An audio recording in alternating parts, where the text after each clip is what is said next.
ముందుగా అందరికీ నమస్కారం.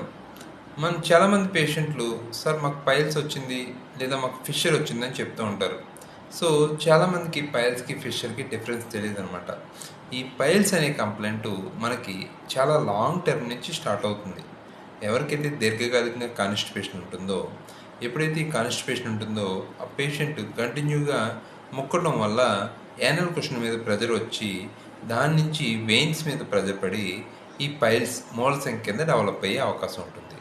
ఈ మూలశంక కింద వచ్చిన తర్వాత ఈ మూలశంకలో మోషన్ టైట్ అవ్వటం, అట్ ద సేమ్ టైం నొప్పి రావటం, బ్లడ్ కూడా వచ్చే అవకాశం ఉంటుంది. ఫిషర్ అనే కంప్లైంట్లో ఇది దీర్ఘకాలికంగా రావాలనేది అవకాశం ఏమి ఉండదు.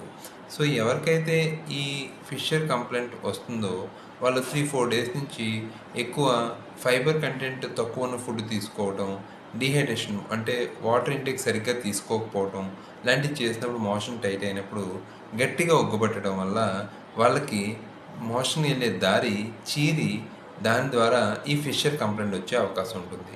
ఈ ఫిషర్ కంప్లైంట్ ఉన్నప్పుడు కేవలం ఫస్ట్ పెయిన్ అనేది చాలా ప్రధాన కారణంగా ఉంటుంది. సో ఈ ఫిషర్ మరియు పైల్స్ కంప్లైంట్లో రెండిటికి కూడా కారణం చూసుకుంటే ఎక్కువగా కాన్స్టిపేషన్, మలబద్ధకం.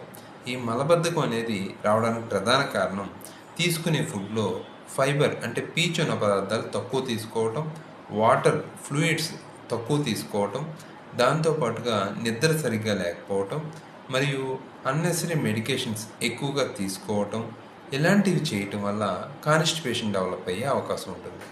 ఎవరికైతే కాన్స్టిపేషన్ డెవలప్ అవుతుందో వాళ్ళు గట్టిగా ఉగ్గబెట్టడం అంటే మోషన్కి వెళ్ళినప్పుడు టైట్ చేయడం అనే ప్రధాన కారణం వల్ల ఏమవుతుందంటే ఈ పైల్స్ మరియు ఫిషర్ కంప్లైంట్ డెవలప్ అయ్యే అవకాశం ఉంటుంది.